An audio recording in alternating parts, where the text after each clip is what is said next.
Hello everyone. हमारे पास OPD में बहुत पेशेंट्स आते हैं जो बैक पेन की कंप्लेंट्स लेके आते हैं। बैक पेन मतलब कि ये कौन सा एरिया है? ये है रीढ़ की हड्डी, स्पाइनल कॉर्ड जिसको हम बोलते हैं। ये क्या करता है? ये पूरे बॉडी को एक स्ट्रक्चर में, एक प्लेन में होल्ड करके रखता है। मतलब पूरी बॉडी की जो रिस्पॉन्सिबिलिटी है ये सिर्फ इस पर रहती है। ओके, सो अगर हम बोलेंगे कि बैक पेन हो रहा है तो कहीं ना कहीं पेशेंट के ऊपर बहुत ज्यादा प्रेशर है या बहुत ज्यादा रिस्पॉन्सिबिलिटीज है जिसको वो फुलफिल नहीं कर पा रहा है, कहीं ना कहीं वो लैकिंग फील कर रहा है। ठीक है, तो इसका जो बेसिक साइकोडायनेमिक कोरिलेशन है वो आज मैं आपके साथ शेयर करूंगी। ये आपको हेल्पफुल रहेगा कि किसी भी बैक पेन के पेशेंट्स में आप ये चीजें यूज कर सकते हैं कि क्या रीजन हो सकते हैं।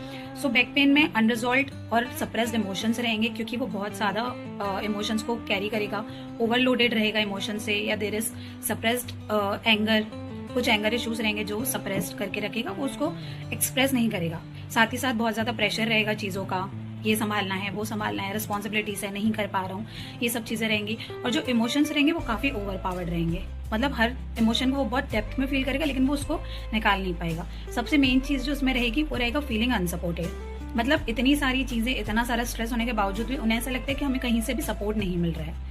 ओके, सो ये रहेगा बैक पेन के रीजंस। अब इसको हम लोग 3 स्टेप्स में डिवाइड करेंगे। First is upper back, middle back and lower back. Upper back जो रहता है, जैसे पेशेंट आता है कि मैम नेक ऑफ नेक में बहुत पेन हो रहा है या फिर शोल्डर में बहुत ज्यादा पेन हो रहा है, तो अपर बैक जो है वो ये शो करता है कि कहीं ना कहीं उनकी लाइफ में सप्रेस्ड इमोशंस हैं, ओवरलोडेड इमोशंस हैं और कहीं ना कहीं बहुत नेगेटिविटी है।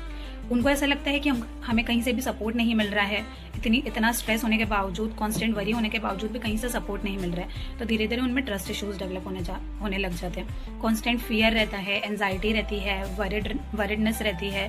उन्हें ऐसा लगता है कि हम जो भी काम कर रहे हैं उसमें हमको परफेक्ट होना है, और कहीं ना कहीं उनकी लाइफ में उनको ना रेस्ट्रिक्टेड फील होता है कि लिमिटेशन है हमारी लाइफ में, हम चाह के भी आगे कुछ नहीं कर पा रहे हैं। तो इसकी वजह से ना कहीं वो बहुत ज्यादा नेगेटिव फील करते हैं और उनको ये अपर बैक पेन आता है। Second is middle back pain.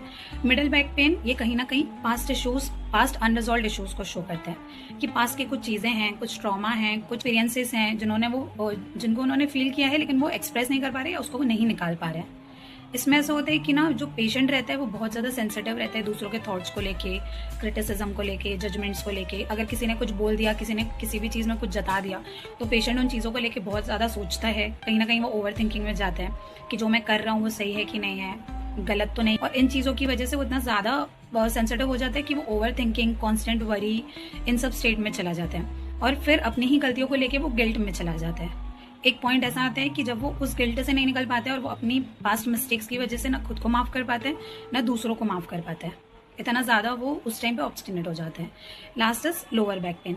Lower back pen उन लोगों में होता है जो ज्यादातर इनसिक्योर रहते हैं फाइनेंशियल स्टेबिलिटी को लेके, कि कहीं ना कहीं वो भी एक सिक्योरिटी है कि हम फाइनेंशियली स्टेबल हैं, हम घर वालों को संभाल पा रहे हैं, हम सोसाइटी में उठ बैठ पा रहे हैं, ये एक सिक्योरिटी है। और जहां उनको वो लैकिंग फील होता है ना, तो वहां उनको लोअर बैक पेन होता है क्योंकि उसको एक सपोर्ट की जरूरत पड़ती है और उसको हमेशा ये लगता है कि मुझे सपोर्ट नहीं मिल रहा है। काफी पेशेंट्स में ऐसे भी देखा गया है कि बचपन से वो चीजें आ रही है, उनको कुछ करना था वो कर नहीं पाए, बहुत ही कंट्रोलिंग एनवायरनमेंट में वो लोग रहे, तो उनमें जो है एक फीलिंग आ जाती है कि मैं हमेशा से सफर कर रहा हूँ, मैं स्ट्रगल कर रहा हूँ अपनी चीजों को पाने के लिए।